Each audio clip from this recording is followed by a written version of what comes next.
अभी जो धीरे धीरे बातें एक लाइट में आ रहा है, आप देखिए कि श्रद्धा ने पहला उसका जो एफआईआर था आफ्ताब का खिलाफ, वो एफआईआर महाराष्ट्र में लॉस किया था। उस समय महाराष्ट्र में किसका सरकार था?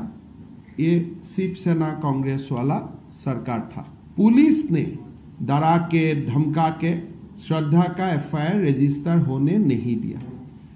अगर कोई भी प्रदेश में, कोई भी देश में कोई आके ऐसा एफआईआर डालते हैं कि मुझको मारने का धमकी दिया है, it become a criminal case. जब एक क्रिमिनल केस फाइल होता है, that become property of the state. Even victim को भी उसको विड्रॉ करने का परमिशन नहीं होता है।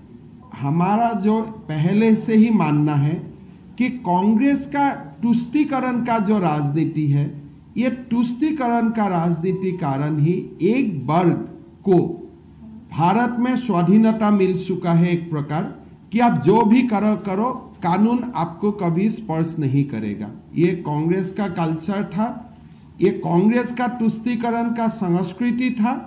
उसका कारण ही आज देश को आफ्ताब श्रद्धा जैसा बातें देखने लगा है। देश को कांग्रेस ने एक इकोसिस्टम दिया जहां में लाभ जिहाद जैसा बात एकदम इजी हो चुका था, और ये आफ्ताब जैसा लोग वही भ्रम में था कि भाई अभी भी कांग्रेस का सरकार ही है, कांग्रेस का इकोसिस्टम ही है और हम लोग इसको आगे ले जा सकता हूं। तो इसीलिए हम ये मानता हूं कि देश को एक बहुत बड़ा लाभ जिहाद का खिलाफ कानून का जरूरत है, और ये कानून भारतीय जनता पार्टी का सरकार नरेंद्र मोदी जी का नेतृत्व में ही देश में हो सकता है, ये हम लोग मानता हूँ। बाबा साहब भीमराव अंबेडकर जी का एक सपना था कि देश में यूनिफॉर्म सिविल कोड हो, लेकिन नेहरू जी ने वो यूनिफॉर्म सिविल कोड होने नहीं दिया। आज भारतीय जनता पार्टी उत्तराखंड में चुनाव लड़ा, उत्तराखंड में भी ऐलान किया कि देश में यूसीसी होना चाहिए, और उत्तराखंड का जनता ने इसमें मोहर लगाया। फिर अभी हिमाचल का चुनाव हुआ, इसमें भी हमने ये बात उठाया, और हमारा मन में हम लोग एकदम कंफर्म है कि इसमें भी लोग, हिमाचल का लोग भी उसमें मोहर लगाएगा। गुजरात में भी ये मुद्दा आ रहा है, और देश में धीरे धीरे एक यूनिफॉर्म सिविल कोड का एक माहौल बनेगा। जो नेहरू जी ने मुसलमान महिलाओं का साथ जो एक इनजस्टिस किया, और पूरा महिलाओं का साथ जो इनजस्टिस किया नेहरू का समय से ही कांग्रेस ने, इसको एक भरपूर जवाब मिलेगा और देश को एक यूसीसी मिलेगा, ये भी हम लोग सबको एक विश्वास है। आज पीएफआई का खिलाफ बैन लगा। गृह मंत्री अमित जी का नेतृत्व में गृह मंत्रालय ने पीएफआई का बैन को जबरदस्त इंप्लीमेंट किया। देश में यह संदेह था कि जब पीएफआई में बैन होगा बहुत सारा रिएक्शन होगा, कुछ नहीं हुआ। और आज भी आप देखिए पीएफआई का खिलाफ बैन हुआ, पीएफआई को कंप्लीटली ध्वस्त कर दिया गया, लेकिन कोई कहीं से भी रिएक्शन नहीं है। आज हमारा गुजरात का चुनाव घोषणा पत्र में हमने ये बोला हो कि एंटी रेडिकलाइजेशन यूनिट होगा, बिकॉज जब आप रेडिकलाइजेशन हो जाता है, you are attacking the disease कि भाई हो चुका है तो यू आर कंट्रोलिंग इट।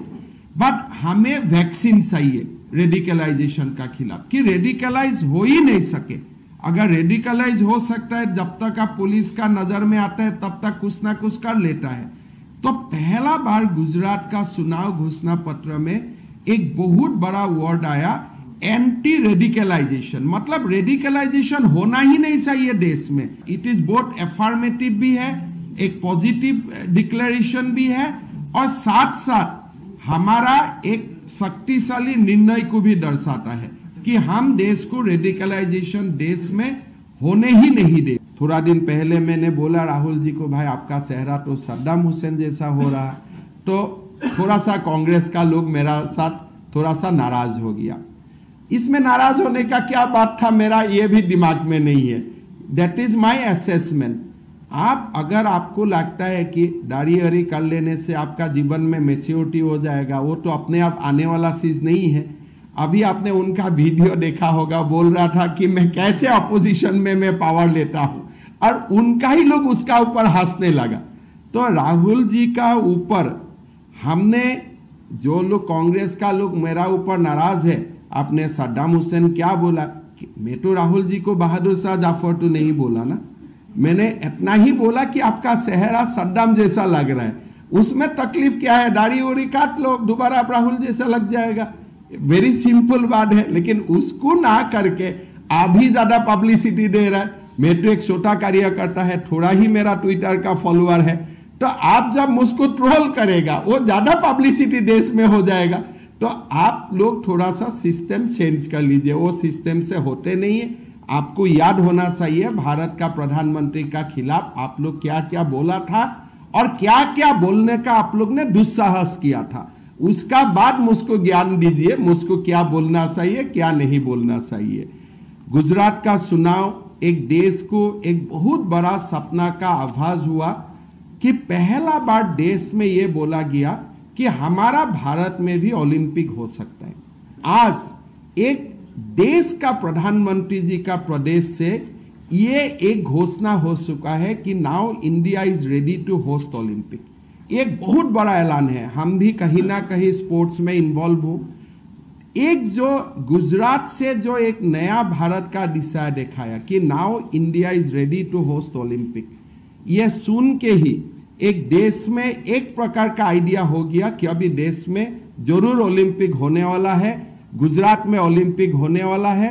और गुजरात ने जैसे नेशनल गेम्स को अभी बहुत भव्य तरीका से जैसे नेशनल गेम्स को मेजबानी किया, इससे एक फाउंडेशन तैयारी हो चुका है और एक पूरा देश में स्पोर्ट्स फ्रेटर्निटी में एक उत्साह का माहौल है कि देश में हमारा ओलंपिक को मेजबानी करने का भी अभी साहस हो चुका है। And Gujarat will become a natural host कि ओलंपिक गुजरात में होना चाहिए।